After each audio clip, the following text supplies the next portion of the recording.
Altheaaa? Altheaaa? There we go. I wasn't on the game. Aspen called the other girl's name softly as she glanced about the kitchen. The room was illuminated though dimly, by the moonlight that crept in through the window behind her. She could see the old fridge and the kitchen counters and the gas rings on the cooker glinting, all strange and unfamiliar in the night. The old, beaten-up washing machine sat square and squat in the corner, pushed up against the wall. Unlike yesterday, the washing machine was deserted. Altheaaa wasn't there. Altheaaa? Aspen continued to glance around, as though Altheaaa might be hiding anywhere, waiting to leap out at her. Aspen wouldn't have put it past her. Altheaaa could have been in a cupboard against the fridge or snickering softly in the hallway as she prepared to pounce, lion-like. But no matter how she searched, Aspen couldn't find anybody. She couldn't hear anybody either. Maybe Altheaaa really wasn't there after all. Altheaaa had said she came to Miss Lee's house on most nights, but most did not mean every. Aspen knew little about Altheaaa, but she had gathered she didn't seem to get on with her parents. Neither could she imagine her parents letting her skulk about a dead woman's home at night. Had they caught on to her shenanigans? Maybe they'd grounded her. Could Altheaaa be sitting in her room like a captive princess, staring at the ceiling and despairing that she would never see Aspen again? But how could anybody ever hope to discipline a girl like Altheaaa? She seemed like the sort to defy any kind of authority. If her parents had locked her in her room, she would simply slip like smoke through a gap in the door. Aspen knew, logically, that this was impossible. But when it came to Altheaaa, nothing seemed impossible. The blonde, skinny girl had transformed not into another Scarborough school student, but into a being of almost mythic proportions inside Aspen's mind. She must have been thinking about her too much. One little gay cheek kiss and she's all over her. I'm being silly. Aspen shook her head. She tried to rid herself of these fanciful thoughts. She wasn't a child, and she was too old to believe in fairy stories. If she's not here, I should go home. Aspen mumbled this out loud, more for her own benefit than anything else. Without Althea's presence, Miss Lee's house felt colder and deader than ever before. It wasn't the place of mystery and intrigue Aspen had envisioned. It was just an old house, the windows boarded up, the electricity turned off, the rooms ransacked. Aspen shivered. It seemed colder inside, somehow, than it was out. It was so still, too. So silent. So... Oh! Aspen jumped, her eyes unnaturally large. She just heard a noise. It was a low creak, like a footstep depressing on wooden board, and it had come from directly above her head. She wasn't alone. There was somebody else in the house with her. Aspen shivered once more. There was always a chance the other person in the house was Altheaaa, but what if it wasn't? What if one of the squatters had returned, tempted by the yawning kitchen window? It could have been a wild, frenzied homeless person, or perhaps a thief come to pick this house's corpse clean. Aspen wasn't sure if she wanted to find out. In fact, she knew she didn't want to find out. But she didn't want to be a coward either. Who's going to judge you right now? No one is here, apart from this other person who maybe doesn't know you're there, maybe does know you're there. But either way, why would you care? She didn't want to live her life in a constant state of fear, whether it was brought upon by needles or Pippa's bullying or the unknown. She had to see who was upstairs, even if it killed her. That's so stupid. That's stupid. Okay. If it was a thief, it really might kill her, thought Aspen wildly, and then Miss Lee's home would be dyed with the blood of yet another body. Not that Miss Lee had bled when she had died, of course. Come on, Aspen, you can do this. Though Aspen's brain told her to go back to her own house, lock her front door, and hide beneath her bedcovers, her body disobeyed. Instead, she opened the kitchen door. It creaked more loudly than she would have liked, and crept into the hallway. I just feel like putting things in brackets is too much. Like, it could be like, instead, she opened the kitchen door, which creaked more loudly than she would have liked, and crept into the hallway. You just need like a comma there. I don't know, maybe I'm just a dumbass and I don't actually know everything, but I think the overuse of brackets is... it feels like you're taking like a few seconds out of the sentence instead of completing a sentence with it. I don't know. The hallway was pitch black and Aspen didn't have a light to guide her. What dumbass doesn't come back to this house with a light? Unlike Altheaaa, she hadn't been forward-thinking enough to bring a torch, and her phone was still so broken it refused to turn on. Aspen thought about turning back. She thought about turning back this whole time, but still her feet continued onwards.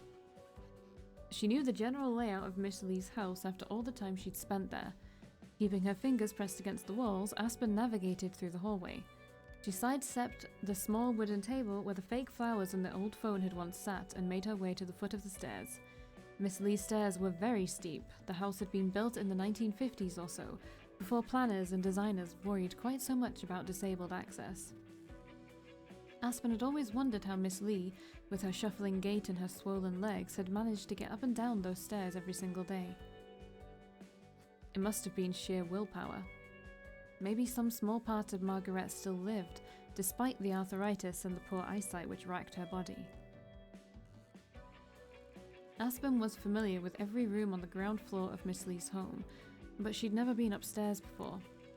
It was a new adventure for the young girl, an uncharted exploration into the world of darkness. It was unnerving, but she'd come too far to turn back. The creaking from upstairs hadn't stopped. It didn't sound like footsteps, rather it seemed more like jumping? Aspen wasn't quite sure, but she was sure there was somebody or something else in this house with her. If this was a horror movie, Aspen knew an incredulous audience would be shouting for her to turn back. But this wasn't a horror movie, and Aspen didn't believe in ghosts. She was more worried about being mugged. Still, Aspen's fingers probed the darkness, reaching for the wooden banister. It was cold. This is just Altheaaa trying to get her upstairs without having to actually convince her to go upstairs. Her fingernails curled around the banister tightly, as a sinking man might grip a life buoy. How do you say that word? Something like that anyway, and took one trembling step forwards. She ascended the steep stairs in almost total darkness, a darkness so thick it seemed to be pressing in around her. She felt short of breath, dizzy. When Aspen finally reached the top of the stairs, she felt weak and out of breath. Her legs were trembling and her heart thudded with adrenaline. Still, the creaking didn't cease. In fact, it was even louder now. Well, duh. Where was it coming from? Aspen knew she had to find out. Is Altheaaa just like jumping on the bed? The young girl groped around in the dark, keeping a wide berth from the foot of the stairs. She bumped into something that was resting on the landing at about waist level and winced in pain. Maybe it was a wooden stand like the one downstairs. Fortunately, if it too had once displayed a vase of false flowers that had long since been stolen. Trying to calm her heavy breathing, Aspen hesitantly began to cross the corridor. She followed the creaking, thudding noise, which grew more insistent with every passing second. It sounded like it was coming from this direction, or maybe that one? She didn't know, but she would soon find out. She continued onwards, straining her eyes, unable to see. The windows had been boarded up so completely they refused to let in even the smallest sliver of light. Aspen's heartbeat filled her head.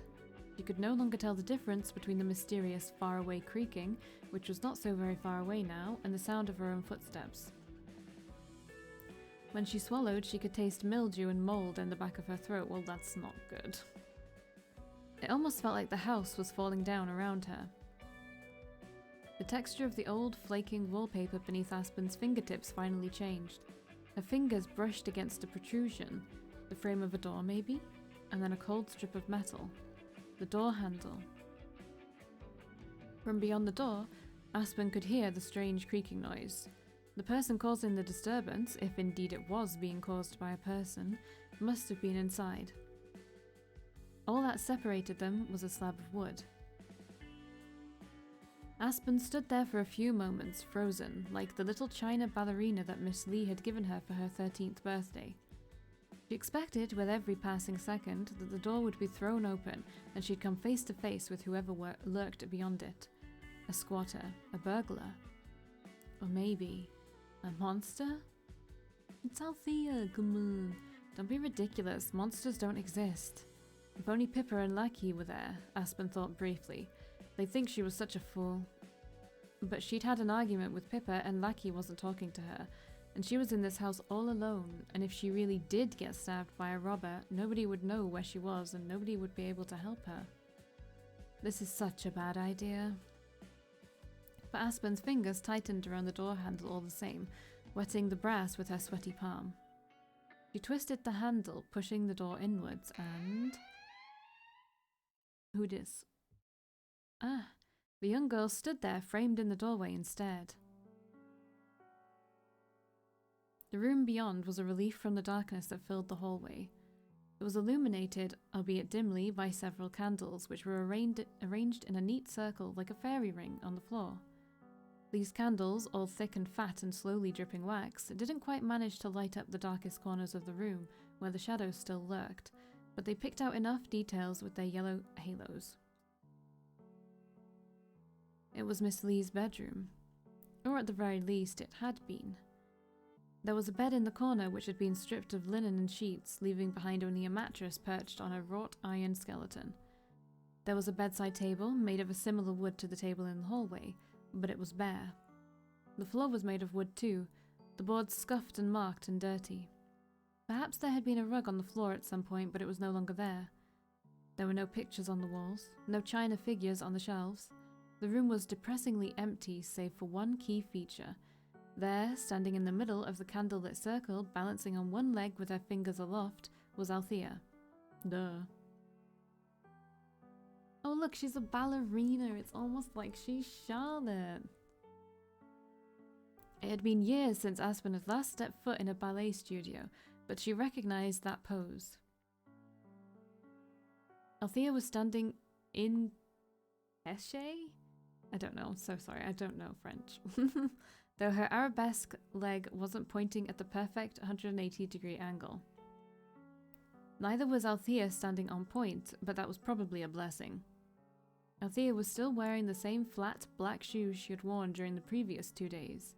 The shoes might have resembled ballet slippers, but Aspen doubted the tips were sturdy enough to support Althea's whole body. Well, don't ballet shoes have like a bit of wood in the end of them so that they can like do the tippy toe thing? I might be wrong there, if I'm perfectly honest. That could have just been like in a film or something that I saw and it was just very inaccurate, or it was not the norm. I don't know. Even so, despite her imperfect pose, Altheaaa looked beautiful. Her arms were raised while her fingers, tipped with perfectly neat and dainty nails, were extended outwards oh so delicately. Her expression was yearning. Her blue eyes looked misty and far away, like one trying to catch one last glimpse of their beloved before they were swallowed by a crowd. Give me a second. Okay, we're good.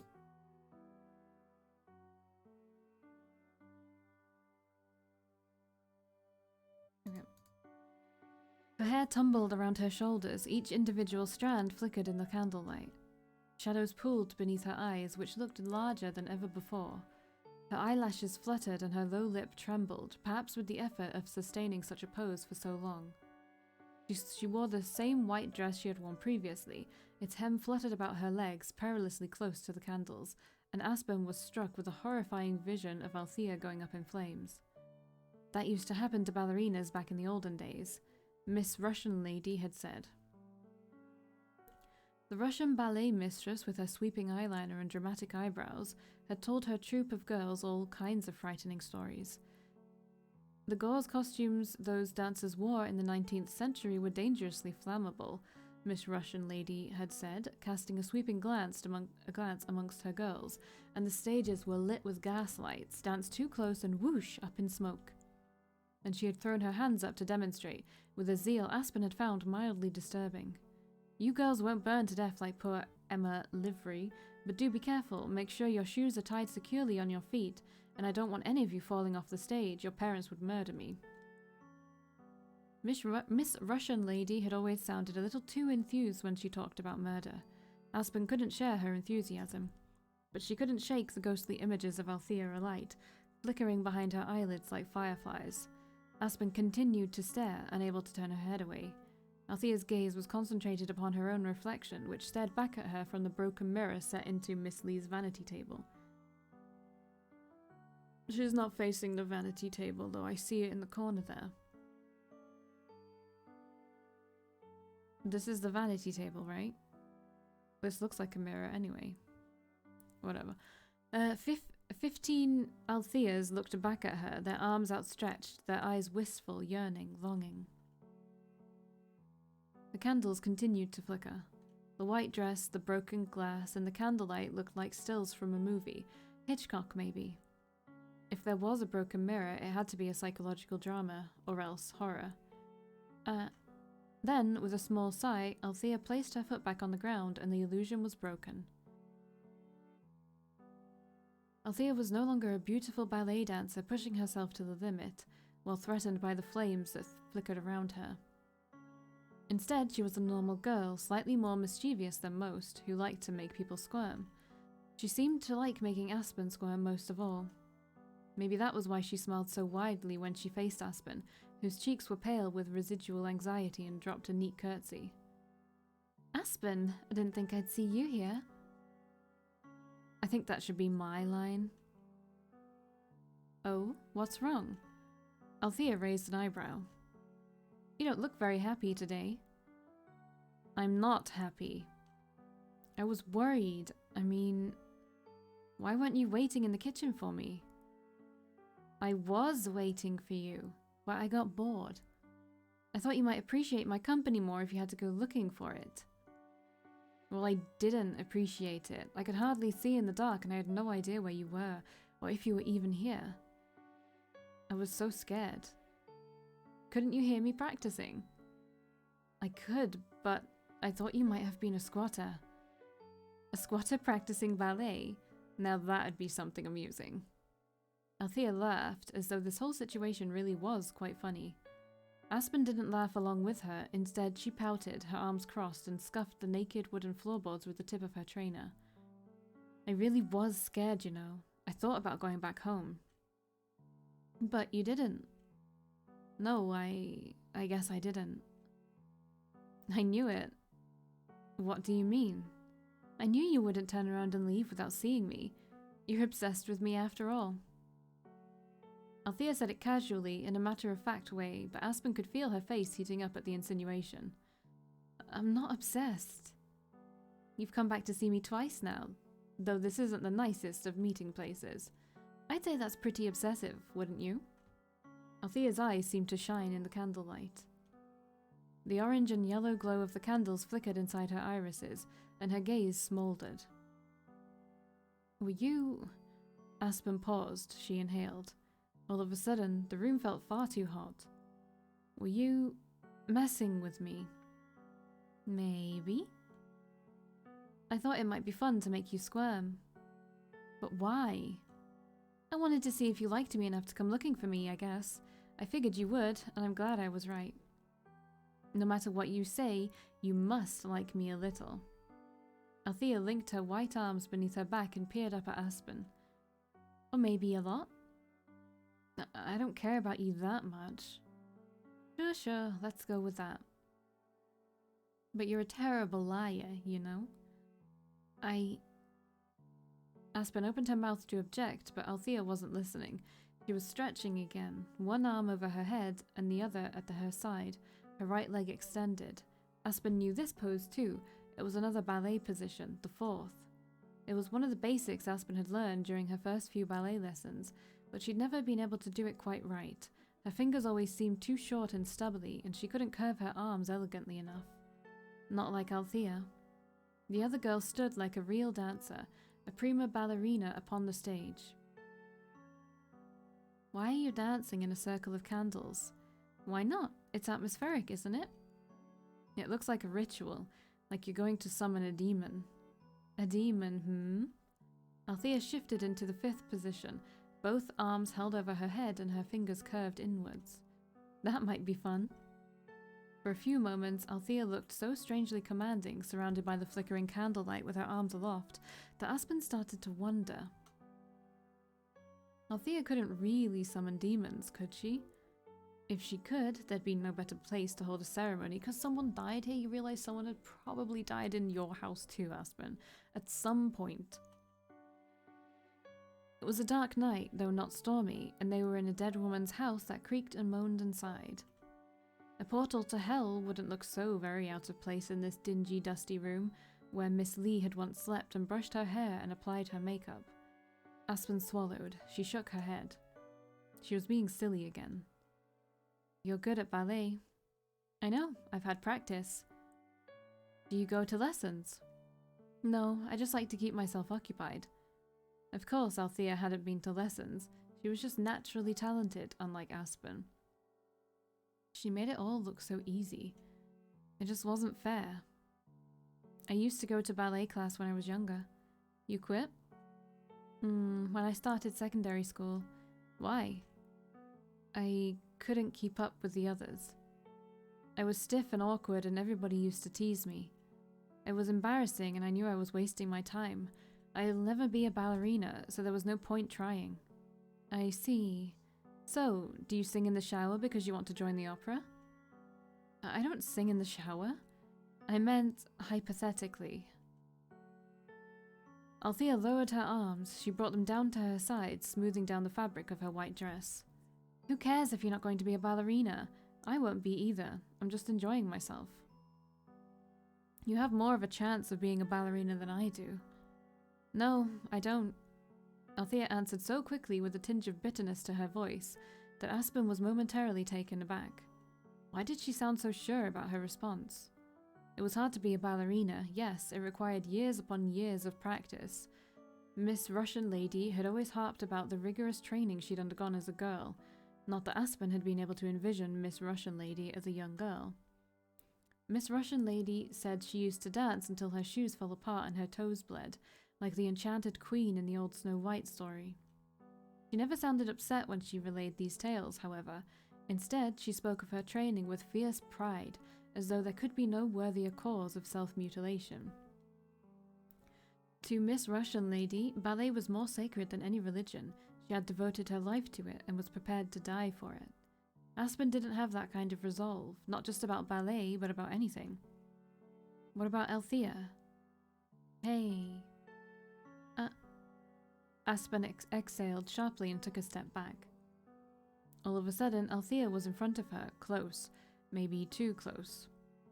The other girl examined Aspen curiously, arms folded behind her back, peering up at her face. You were looking kind of spacey. I was just thinking. About what? The past. Ballet? I see. Althea drew back. She frowned, one hand beneath her chin. Do you miss it? What? Ballet, obviously. Not really. Like I said, I wasn't any good at it. Aspen had always been slight for her age, but when it came to slipping on a ballet tutu, she felt like an elephant. But what if you had been good at it? If I'd have been good at it, I wouldn't have quit. Ah. Althea nodded her head like a doctor in the middle of making a diagnosis.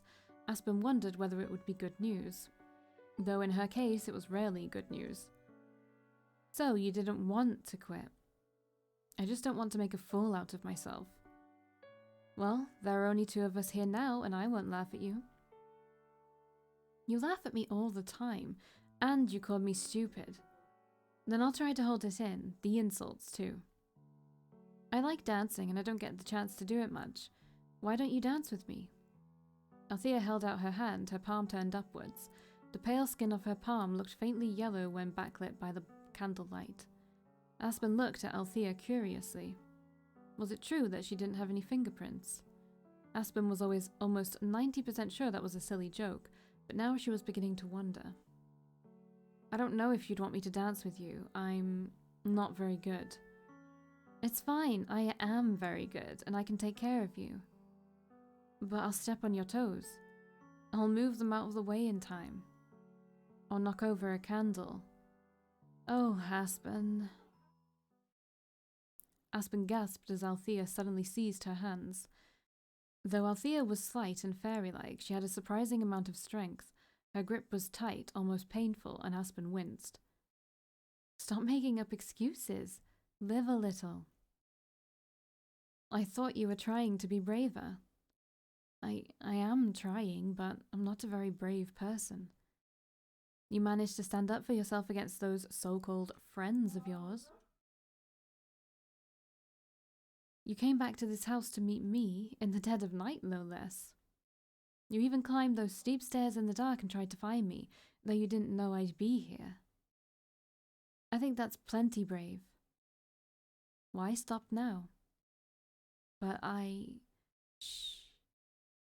Altheaaa pressed a fingertip against Aspen's lips. The gesture was soft, strangely intimate, and it made Aspen shiver. Suddenly, Aspen was glad she didn't wear lipstick. The thought of staining Althea's finger bright pink or pillar box red was somehow even more embarrassing than her early ballet lessons.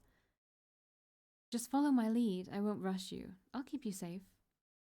But it's been years since I did ballet. We won't do ballet. There's too many rules. It's kind of stifling, like you're dancing inside a cage. Then, slow dancing. That's easy. You just need to hold on to me. But Aspen didn't have a chance to retort. Altheaaa was pulling her forwards into the circle of flickering candlelight that almost seemed to be waiting for her. Just stay close to me. With this half-whispered command, Altheaaa pressed Aspen's body against her own and began to dance.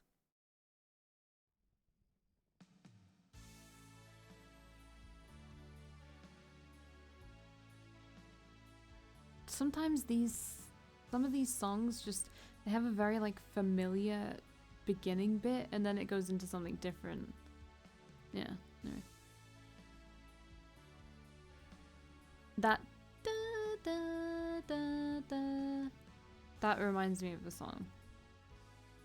It was a very simple dance, not at all like Miss Russian Lady's ballet.